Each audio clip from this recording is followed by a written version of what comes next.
Hello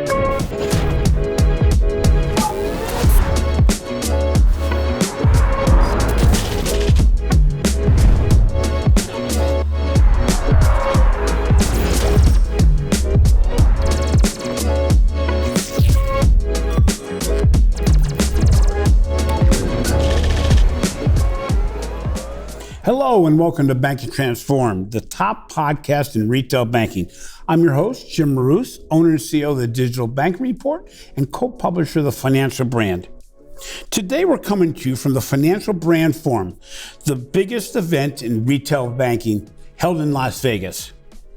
While many digital banking initiatives revolve around making banking easier, that only scratches the surface of what really digital banking can do.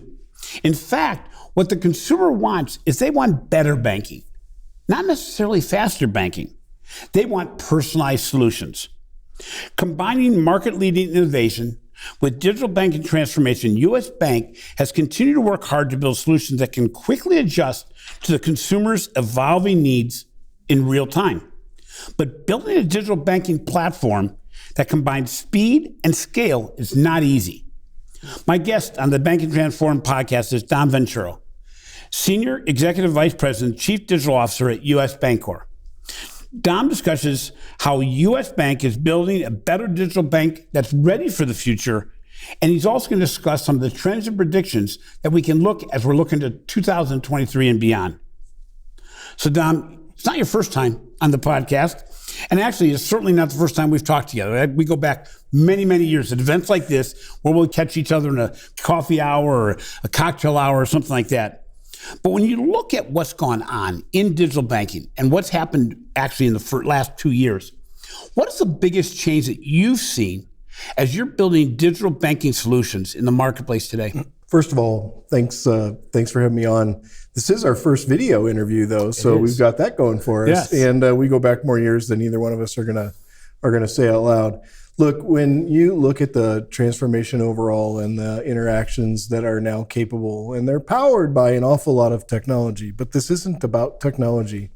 This remote control in our pocket for our lives has really enabled and unlocked a lot of potential for a whole bunch of things, whether it's ride sharing or hotels, checking in, checking out, whether it's travel, your boarding pass, on and on and on and on. So the customer expectations of the art of the possible continue to change radically.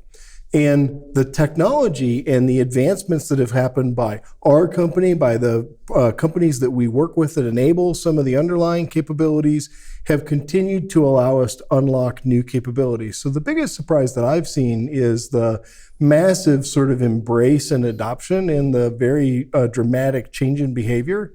And even some of those customers that were what I would call stuck in physical channel only or hadn't yet really adopted digital, when we came into COVID and everything sort of changed overnight, we of course still had frontline employees, we had branches, we had the ability to deliver customer service. But what we found was that customers started experimenting more. And as they experimented more, they found, oh, look, I can do this. Oh, this is actually easy. Or I can, set an appointment, or I can get a call back, or I can do these other things. And that experience then leads to deeper engagement, more experience over time. And over that cycle, you then start to see the overall relationship of what I'll call the jobs to be done part of banking, not the advice, not the insights, not the solving problems, but the completing a task, moving entirely into the digital realm. And it really sort of just took off and kept going. Well, it's interesting. We talked almost 2 years ago now, and it seems like yesterday. But at that point, a lot of your initiatives were around making banking faster and easier. It's transactional, I guess. How has that changed? I know that a lot of initiatives have been underway to make engagement a higher priority than simply how many transactions you can get done. How do you build what is going to come next? And how do you figure out what the consumer is going to want ahead of making those innovations? I think a couple things. So first of all, you still have to make things faster. So you can't not do that. Right. That's sort of like can't put friction into the equation. That is the beginning of the entry point at which you then begin to earn the right to do other things like add value. So first you have to be able to do things quickly. And it isn't not necessarily that somebody's like watching their watch, but what they don't want to encounter, you said the word, is friction in the process. So you have to redesign these processes front to back. And then as you digitize them, that experience needs to be well designed. It needs to be intuitive. It needs to be easy to navigate, all of those things. Once you do all of that well, then the jobs to be done are fast. And that sounds awesome, right? But now what happens is I have time to spend to say, well, I want to understand better how I might save more. I want to actually take the time to set a goal, which we enable. I want to take the time to set up a regular recurring transfer to the savings for the goal that I just established. Or I want to explore things like an automated investor product and the like. And so you really still want to think about this like a digital company would think, where you say, okay, monthly active users is good, engage is good, recurring use is good.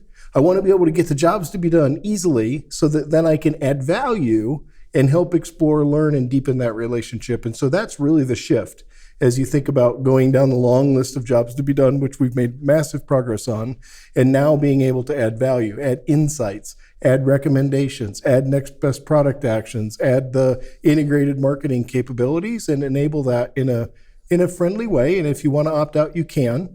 But if you are engaged and you're in there and you're learning, we find that then you tend to do more business with us. So you manage digital banking, but you came out of the innovation side of U.S. Bank. That's right. You've never been a bank that's bigger than the top four.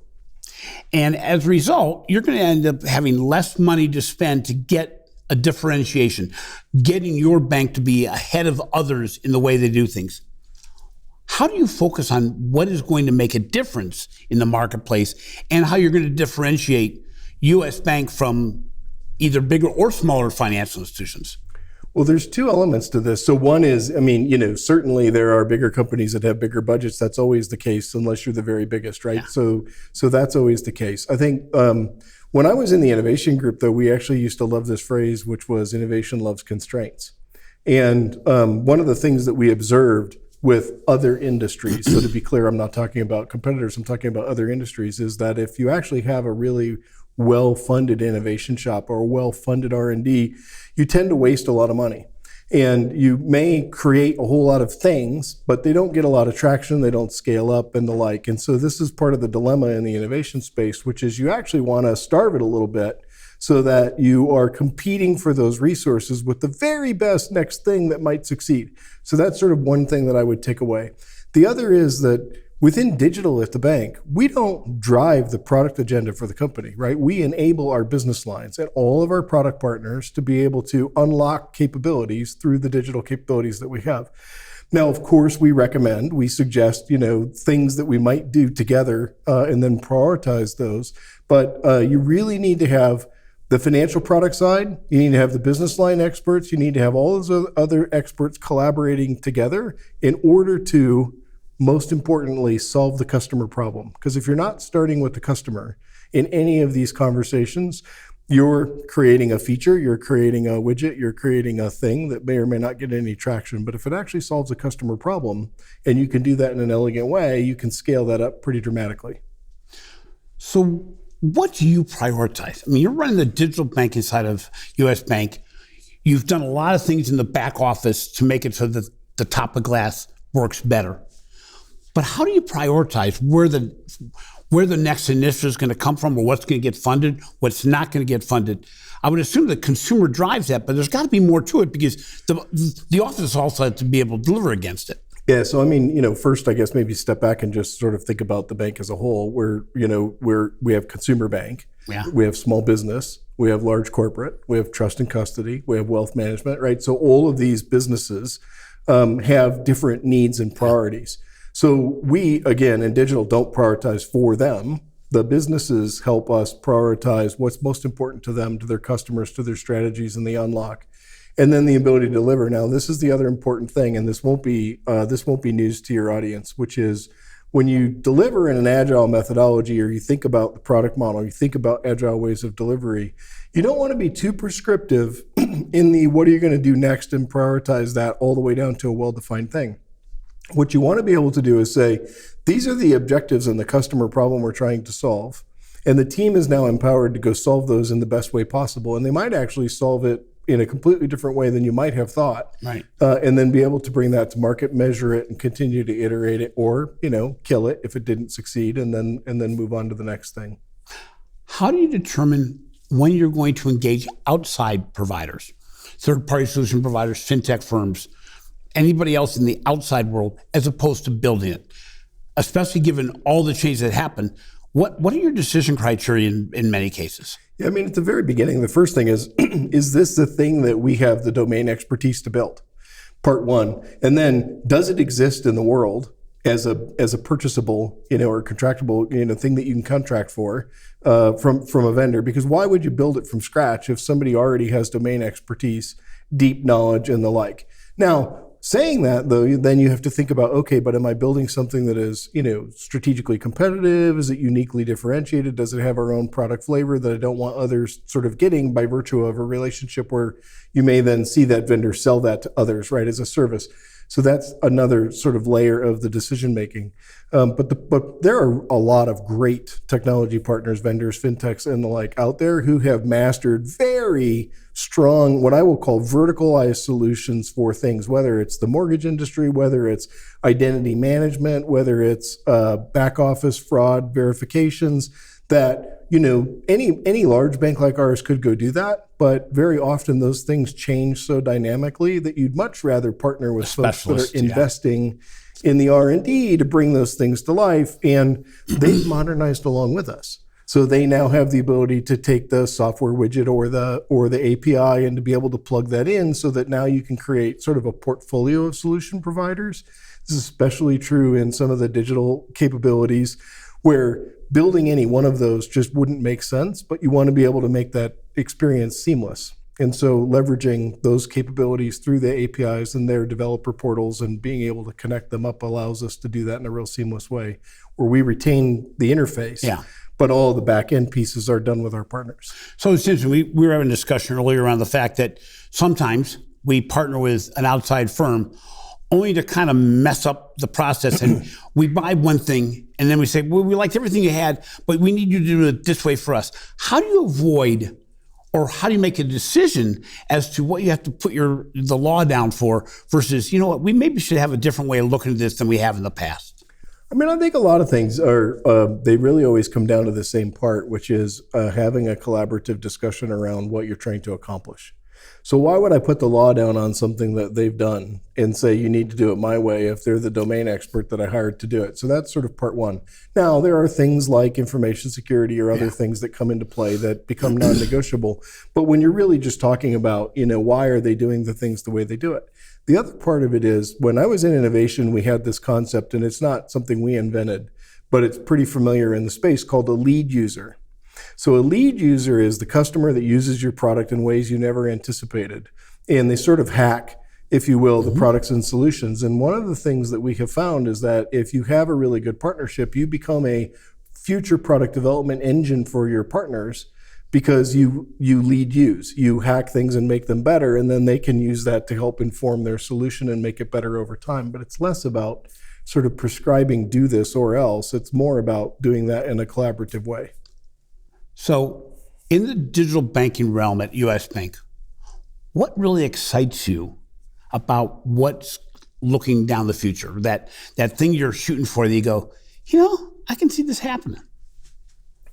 I think the biggest space is when you look at the harnessed power of data in a cohesive way. And you think about financial management as all about the ability to understand massively complex models and then to be able to do something about it. Yeah. So you think about, simulations, you think about all of these things that like bankers are used to doing. Well, the average consumer, small business, even corporate customer isn't used to doing those kinds of things. And if you said, you need to build a Monte Carlo model around risk management and do these things, they might say, great, but I don't have any of those skills. So we're able to increasingly be able to create those kinds of experiences, but to be able to do it in a super user-friendly way because of the power of AI and machine learning, because of the power of big data sets, because of the speed of computing of the tools that we're using, because of the power of the device in your pocket that can do things that it never used to be able to do. And all of that is enabling us then to be able to do things at light speed or machine speed that we could have only dreamed about 10 years ago. You know, I can't tell you how many things I remember seeing on the whiteboard that we would sort of put at the bottom of the list because we would go, you know what? Edge computing isn't fast enough. The network doesn't have enough speed. There's too much latency. We're not able to bring up the data. So great idea, but it'll never work in the real world. Guess what? It's now working in the real world. And that's the most exciting. And it's coming at us really quickly. Add value and help people just get back to living their lives. It's back to sort of where we started. Well, it's interesting because we've talked to a lot of big firms on this podcast, and a lot of them say, we're kind of like just scratching the surface. We've talked about AI a lot, but you know, except for risk and fraud, we don't really use it very effectively. But now we're starting to. It's starting to become efficient. It's starting to be effective. And the leaders are starting to say, this is the holy grail. This is where we want to go. So Dom, moving away a little bit from U.S. Bank, but in the industry in general, as we're getting close to 2023. What major trends do you see in banking that are going to really change the way we look at digital banking, we look at innovation, and maybe we're looking at financial services overall? Well, that's a broad question. That you know how much I love making predictions, but you know when you look at just the near term, sort of into next year, we're really continuing to see this ramp up of overall digital adoption.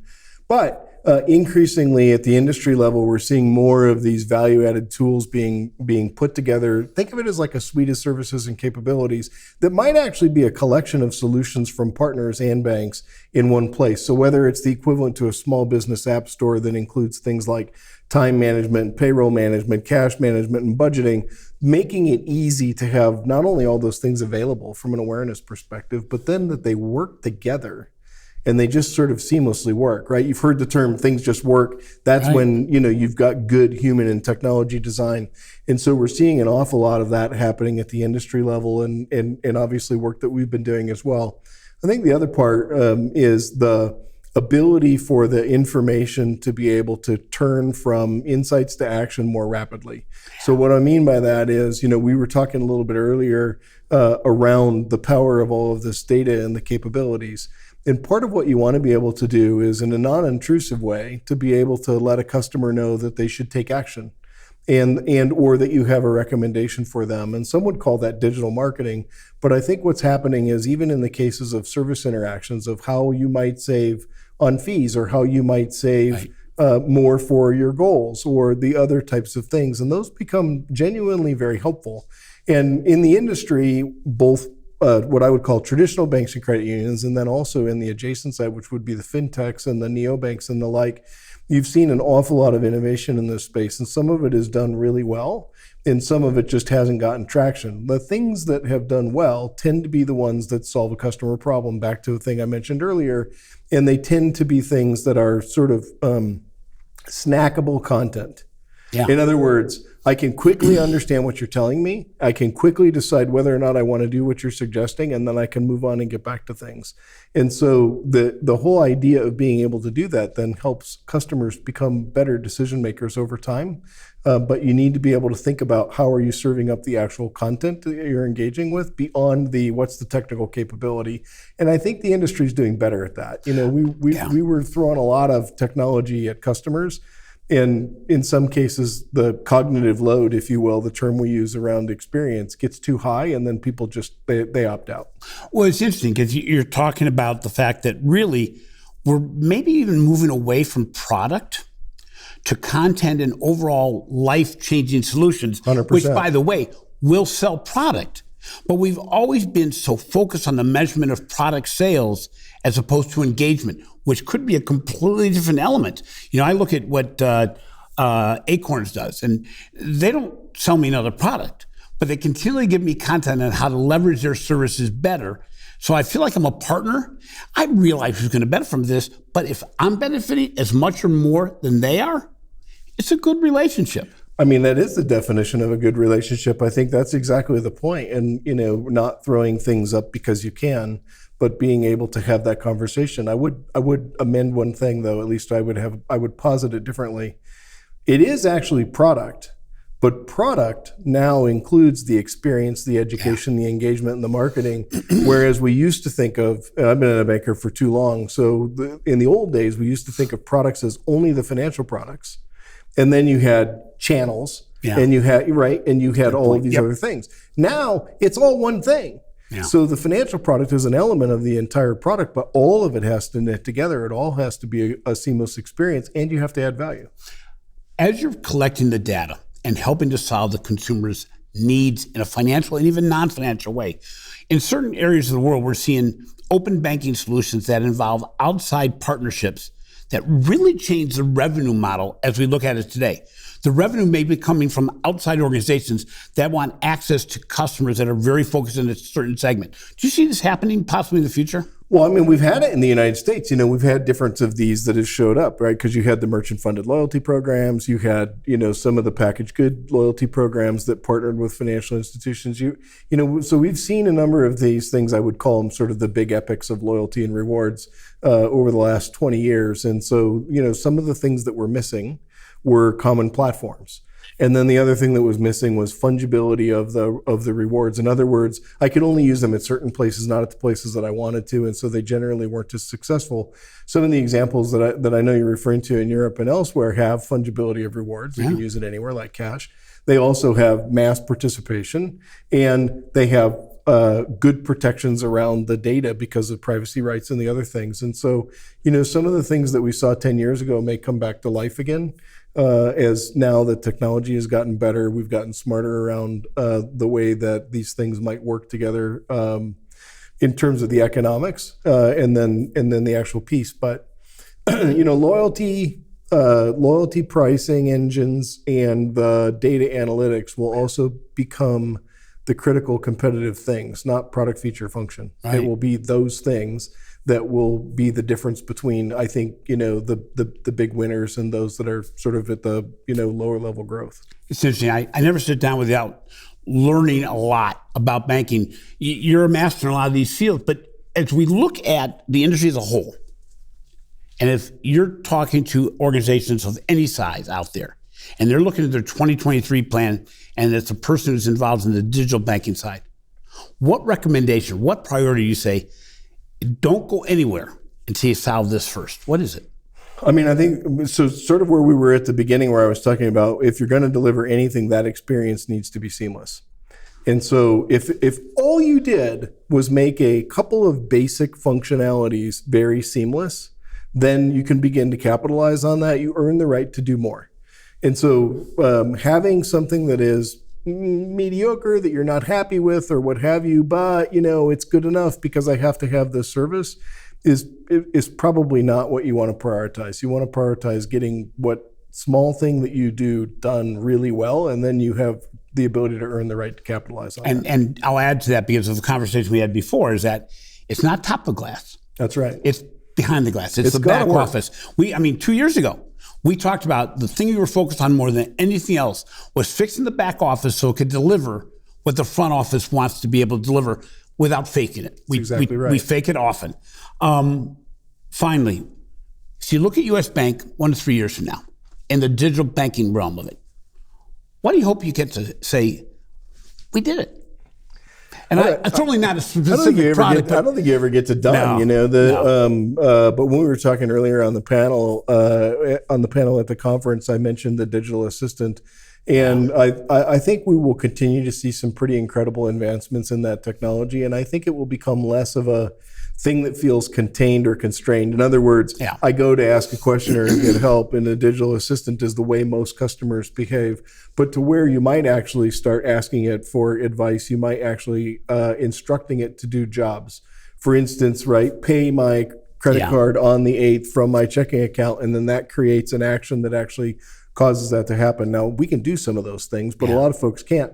And that's when you start to really unlock the power. And the last thing I would say is small business and commercial are just behind consumer. in terms of some of these digital advancements. So I know we've spent a ton of time on consumer, but all of this then is transferable to the next things that you do in the small business. Should be. Yes. If you're building things in a reusable way and you're designing things properly, you should be able to scale up, leverage, and transfer a lot of these to first small business and then to commercial corporate as well. So if you're not in the consumer world and you're listening, there's all directly applicable in terms of the same kinds of thought process and approach you would take. It's interesting because when we talked about it, you mentioned small business, commercial. They're the most underserved segments because we never could automate what we wanted to do. There are now ways to make this all really easy. And as a small business owner, I get frustrated when I go, come on, guy. They go, come on, guys, you can do better than that. You're doing it on my consumer side. You can't do it on my small business side. I'm the same person. I have the same needs. But Dom, again, thank you so much for being on the show. It is always a pleasure to meet with you and talk to you and to learn from you. I appreciate that. Awesome. Great to see you. Thanks very much. Yeah, I appreciate it. Thanks for listening to Banking Transformed, the winner of 3 international awards for podcast excellence.